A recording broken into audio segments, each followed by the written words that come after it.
Lubak-lubak yung kalsada, oy.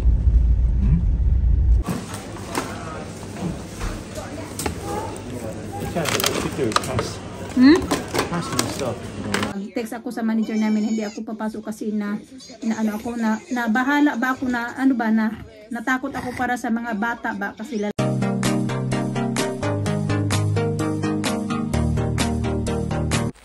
morning, good morning mga kachika. Alisa nag-unat-unat pa. Alina is there. Good morning na. Good morning. Good girl.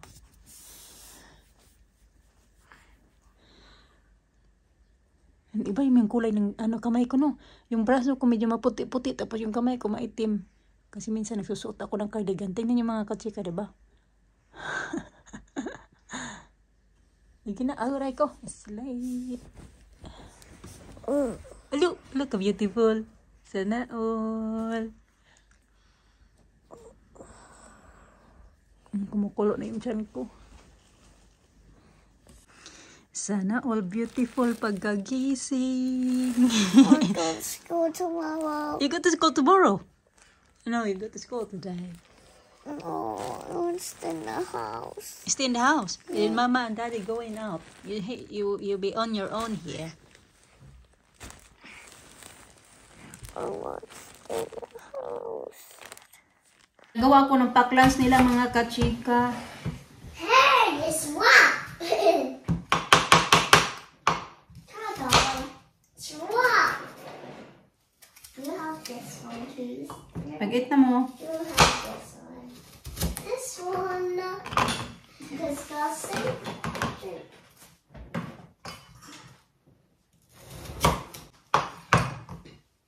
Plain. Diyan ko na lang ilalagay. Kanyan. Tapos, ito.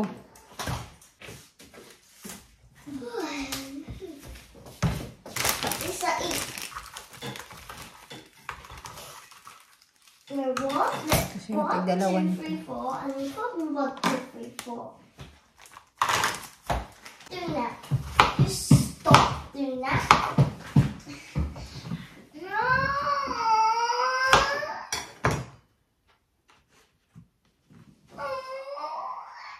Alina, stop pinching her, Alina. What? I don't like to point that up. Stop pinching her. There's no reason to pinch her.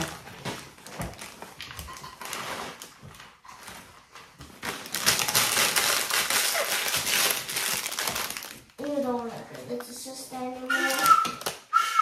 Pag-eat na mo.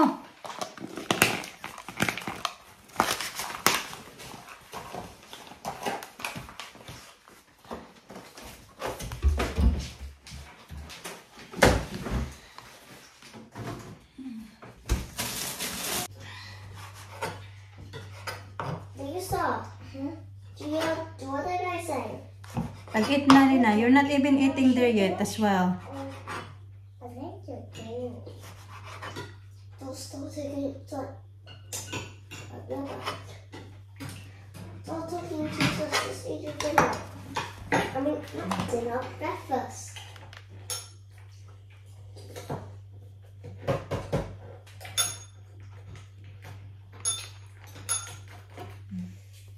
Don't put the bell away. You have your peanut butter as well na lang, B. And you have tomorrow the cheese sandwich, yeah? Oh, okay. Okay? Peanut butter na lang din daw si Alina. What is not eating, Mama? You don't do any stop. Adrian, stop. Adrian, stop. Stop. Lunch. Ew. Stop listening to them. Stop. Make play.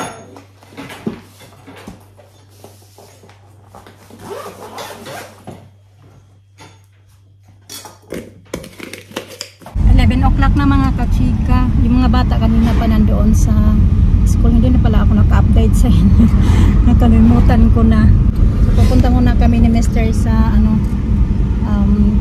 tawag dyan sa library ulit.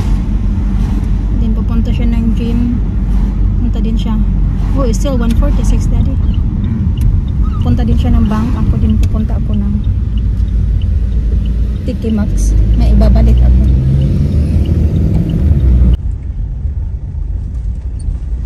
Lubak-lubak yung kalsada, oy. I see the road, terrible. Yeah. Dito kami, shortcut na lang kami, din na kami dumaan yung saan dinaanan namin kahapon. Kaya mas madali dito. Doon kasi magtawid-tawid pa kami. Go here. 2 beses.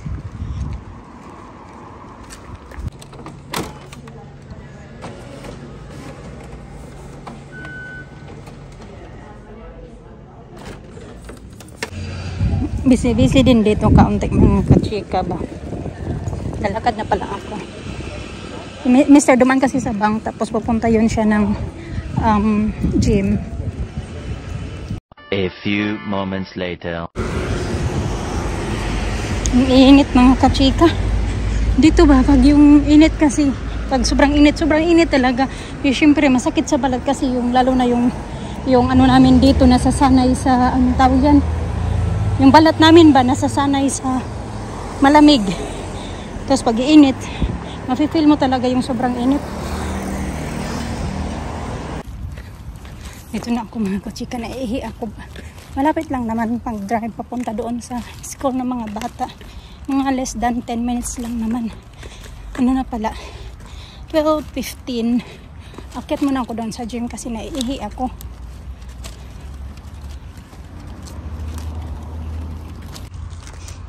Ito ba?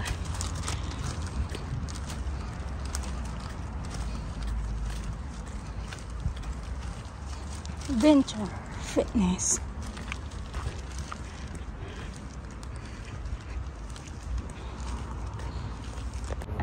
Message ko na hindi ko na umakyat yung mga tinamad na ako mga kachika umakyat.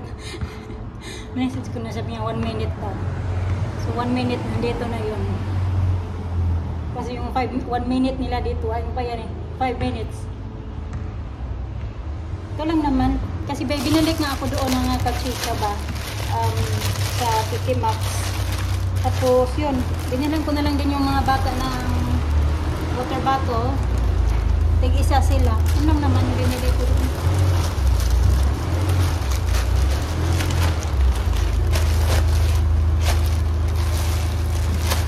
You did it? Yeah? Doesn't work. May tali yan siya kayo na mga kachika pagpasok sa school. Makauwi na pala kami. Kaya na pa kami umuwi kami ng bahay kasi nag-lunch kami. Sandali ayusin ko muna yung car seat niya. Okay? Better? No. Okay. Put it on properly. Okay. Fits you. Okay, good girl. Okay, wait. Wait for daddy here. Dali. Pupunta kami ng Sainsbury's. Galing pala kami ng Home Bargains. Hindi ako nakabigyo. Kay lakas naman ng music doon. Lagi akong nakaka-copyright. Hold my hands.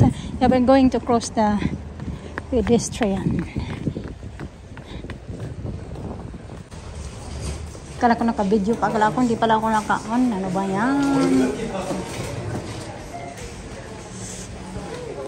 When we gonna do our barbecue, Daddy? It's gonna be ready. We got charcoal now.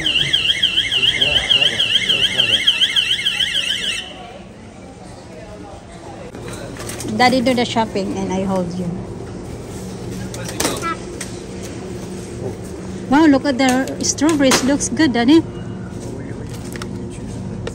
Good ones. We got get two. Oh no, I'll do it sa. Oh wow, ang gaganda oh. It looks good. Strawberry. Dalawa lang kasi meron pa kami dun sa bahay eh. Yeah, get 2 of them then.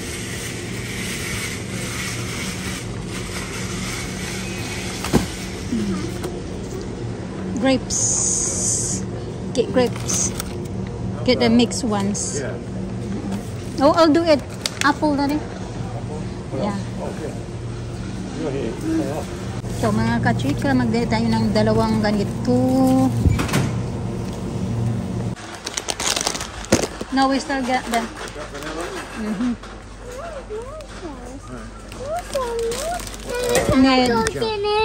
There, jump. Huh? I got jump already. Get in. Yeah, get in. Get in, Daddy. I want to get in I have to there. make some room. Wait.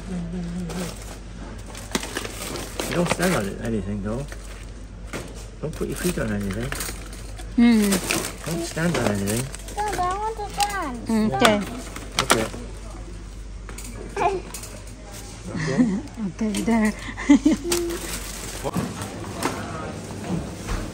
You can't do it. You could do it past my stuff if you don't want. Ay sa uwi na kami alas 3 na mga kachika. So windy now, Daddy. Oh, Wendy? Where is she? Alina sit. Oh. Mga Daddy. mga 3:05 pa naman maglabasan yan si Alina. So nandoon na kami Is before. Elisa's Alina sit. Yeah, she's in Alina sit. no, but is Elisa's window up? Can I see? Yeah, it's up as well. Is it? Yeah. So, ayan. But your window's down, you know. Yeah, I know. Tired na?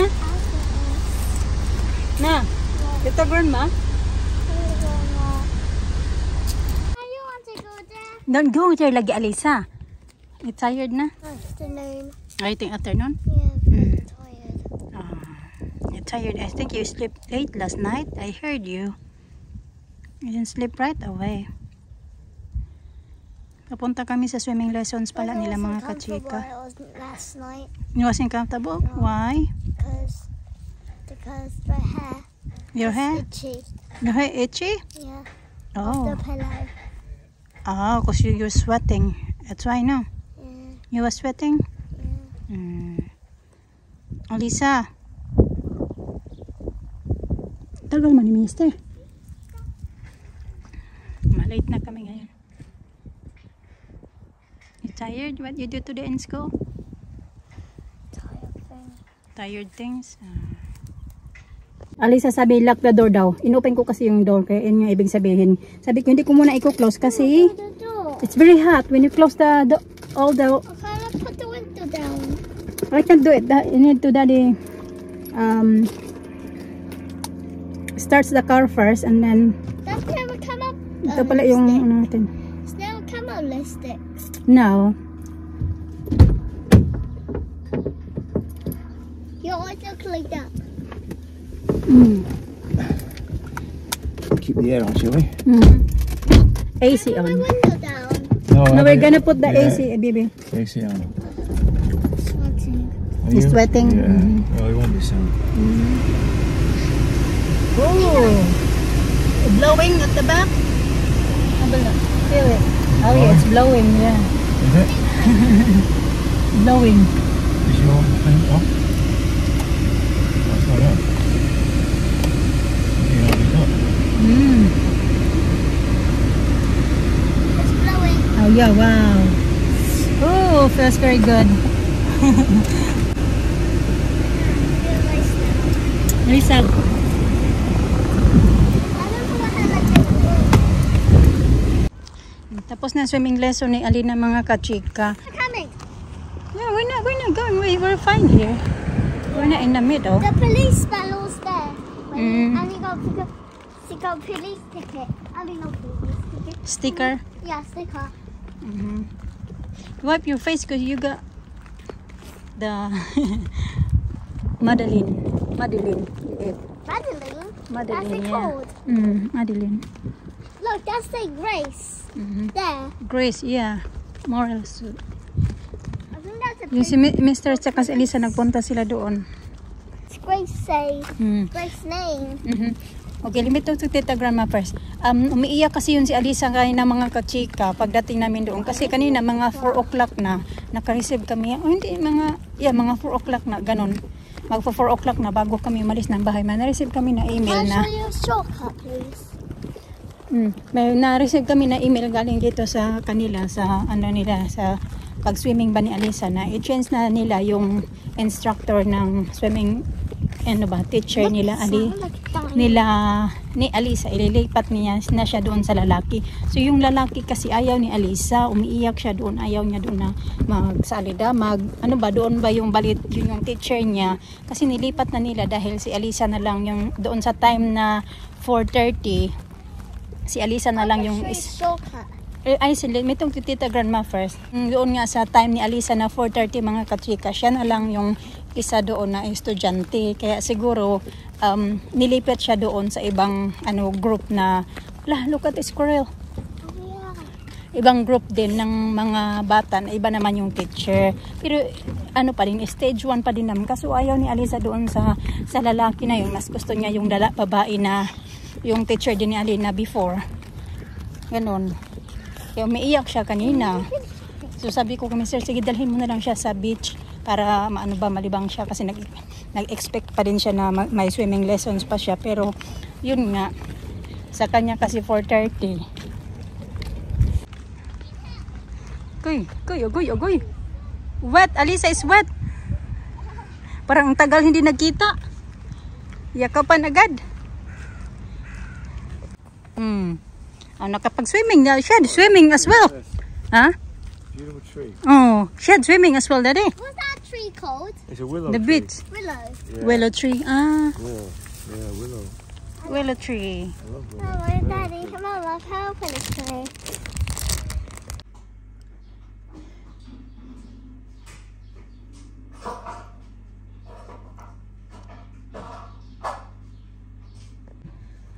Inutosan ko mo yan mga kachika na kunin yung mga mga sinampay ko. Sabi ko, bukit nga, magkuha ka lang ng sinampay. Ako pa yung dyan, magtutupi. Mas mahirap yung magtupi, maglaba. Pero hindi ko naman yan. Pinaano ko naman yung pinawashing ba.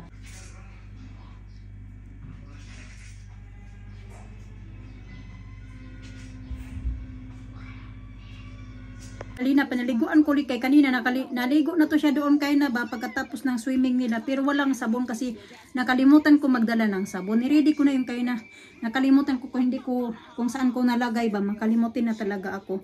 Alisa, pinaliguan ko na din, tapos naligo ako, tapos last Alina kasi nga kumain pa siya.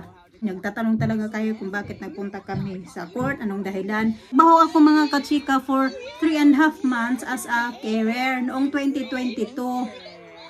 Tapos noong one time yon na yung kasagsagan pa yun, medyo malakas-lakas pa nung time na yun yung COVID. Panggabi yung trabaho ko doon kasi nung time na yun maliit pa si Alisa at pinapadidik ko pa siya noong time na yun kasi mga nasa 2 years old pa lang siya noon mga kachika noong time na yun. Tapos 2 gabi yung trabaho ko doon, sunod-sunod bali 24 hours.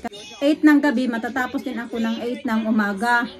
And then yun one time na mga June 28 yata yun, nag-message sa akin yung katrabaho ko na babae na Filipina din, na siya din yung napapasok sa akin doon sa care home na yun. Tapos sabi niya sa akin na message siya, sabi mag-ingat ka kasi daw marami daw merong COVID ngayon doon sa trabaho. Sabi niya, ako nga meron nga din ako, masama din yung pakiramdam ko kasi pumasok ako. Tapos hindi kasi nila sinabi sa akin na may COVID na pala yung ibang mga residents doon, kaya pumasok ako na walang alam. Yun yung sabi niya sa akin. Tapos sabi ko, ako din, natakot din ako. Nagbago yung isip ko. Bis napapasok ako nung gabi na yun, hindi na ako pumasok. Nagpaalam ako sa, nag-text ako sa manager namin, hindi ako papasok kasi na bahala ba ako na, natakot ako para sa mga bata. So sabi niya, hindi niya ako binayagan. Sabi niya, hindi daw pwede kasi daw, wala daw magka-cover sa akin. Na 2 gabi kasi yung sunod-sunod na trabaho ko. So bali 2 gabi hindi ako pumasok. Tapos yun, hindi talaga siya pumayag. And then yun na yun na tinanggal ako sa trabaho. Nag-update naman ako sa kanya kung ano pa ba, kung ayun nga, employed pa ba ako doon. Tapos hindi ko na agad na-receive, hindi agad niya nabasa yung message ko kasi daw naka annual leave noong time na yun. Tapos yun, nag-send na pala sila sa akin. June 28 kasi yun, email, mail pala, later na yun, na-terminate na ako doon sa trabaho na yun. Kami sa may, employment tribunal, ganon. Yun yung ng case, nag-hold ng case ba, parang sila yung tutulong sa'yo pag mga problema ka doon sa trabaho mo, ganun. Yung ano pa yun, 2022, tapos matagal lang siya na mga kachika na talaga yung hearing. Although nagkapag-hearing naman kami noon one time sa by telephone, pero yung face to face talaga na siya na lagi siyang napupospond kasi nag-request din kami ng yung interpreter. Doon yung may mga discrimination din ba na nangyari doon mga kachika ba, kasi meron ding British doon na nagtrabaho na 2 week o 2 weeks pa lang siya, tapos nakuha niya na yun yung permanent employment ba, parang ganun ba, na more than 3 months na ako doon, 3.5 months na ako doon nagtrabaho. Hindi ako na wala ding sinabi sa akin kung regular na ba ako sa trabaho or what. Tapos yun na kami namin ba. Tapos may one time din kasi noon na nagpunta din siya sa trabaho ko noon, tapos nagtatrabaho ako nung gabi na yon. Iba ba yung pagtrato niya ba? Siguro kasi di ba hindi naman lahat, pero meron din talaga yung mga ganun ba na lalo na sa atin mga Asian, parang ang liit na ng tingin nila sa atin ba. Hindi ko naman nila lahat, pero meron talaga na mga ganun din ba. Yung gaya din sa atin ba na may mga din yung parang akala mo kung sino ba. Pero sabi naman ng judge na mag-i-email na lang daw kung ano yung magiging resulta ng hearing na yun nung araw na yon. So hindi naman din kami nag-hire din ng lawyer kasi hindi namin ma-afford. Wala kaming pera pang bayad sa lawyer ba, kasi mahal. Maliban dyan sa magbabayad ka, pagpupunta ng hearing, magbabayad din kami. Kaya hindi namin kaya na bayaran mga kachika. Kaya kami lang talaga nagpunta noon ni Mr. Tapos si Alisa, pwede naman pumasok doon. Dinala namin yan si Alisa kasi wala siyang pasok ng araw na yon. Dinala namin siya. Okay lang naman kasi wala naman problema sa dalhin mo yung bata doon sa loob, kasi as long as na yung bata hindi nagpapasaway, hindi nag-iingay, ganun. Okay lang doon mga kachika na dinala si Alisa namin doon sa korte nga. Hindi nila ako binayaran ng sapat na yung ko doon, yung pagtrabaho ko doon. And ko na din yung video namin mga kachika, susuklayan ko lang si Alisa, and din kakain kami ni Mr. and din papatulogin ko na tong dalawa. Medyo basa pa yung buhok nila. Thank you mga kachika.